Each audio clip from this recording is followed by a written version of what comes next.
तर नमस्कार मित्रांनो, स्वागत आहे तुमचं आपल्या आणखी एका नवीन व्लॉगमध्ये। आज आपल्याला सकाळी सकाळी आला सरांचा मेसेज म्हणे लवकर कॉलेजच्या फील्डवर आहे। मग आपण निघालो कॉलेजच्या फील्डवर जाण्यासाठी। इकडे आपले बंधू रस्ता भटकले होते। त्याला म्हटलं आओ हमारे पीछे, एवढा कॉन्फिडन्सने त्याला पीछे होतं म्हटलं, पण आपल्याला रस्ता माहीत नाही। मग आपण निघालो रस्ता शोधत शोधत। मग दिसले आपल्याला आपले कार्यकर्ते। मग म्हटलं जावं याच्या मागच। एवढा खतरनाक रस्ता रे भाई, त्यातनी आपली इलेक्ट्रिक गाडी ती जय भाऊ बसून उधार घेतलेली। मग कसं बसं स्ट्रगल करत पोहोचलो फील्डवर पोहोचलो, तर इकडे शस्त्र घेऊन सगळे तयारच होते। मग सगळे लागले आपापल्या कामी, पण आज चांगलीच बँड वाजली रे भाई आमची। आमच्या तन मन हृदयातून फक्त एकच आवाज निघा आज। काय मग जिरली आपली आता जिरली धन्यवाद बस आमची जिरली। मग कसं तरी संपलं रे भाई काम। मग समोरचे सूत्र योगेश भाऊ घेतो म्हणे हाती।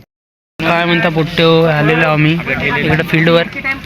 आज खूप काम झालेलं आहे आणि सर्व थकून पडलेले विद्यार्थी आहेत। योगेश भाऊच्या आवाजावरून तुम्हाला समजलं असेल किती थकला आहे भाऊ। फील्डवरचं काम संपून आपण सरळ निघालो घराकडे जाण्यासाठी। आमच्या ज्युनियरला वाटते आमची मजा आहे, आम्ही अशीच फिरत राहतो इकडे तिकडे। आमचं आम्हाला माहीत आम्हाला काय करावं लागते तर। मग सार्थक भाऊनं सोडून दिलं आपल्याला बस स्टँड। इकडे अर्ध्या रस्त्यात येऊन बसही खराब झाली भाई। काय कोणाचं तोंड पालतं रे बा सकाळी। मग कसं तरी एक डावचं पोहोचलो बा बडनेरा। व्लॉग आवडला असेल तर लाईक शेअर फॉलो नक्की करा। भेटू पुढच्या व्लॉगमध्ये, तोपर्यंत राम राम।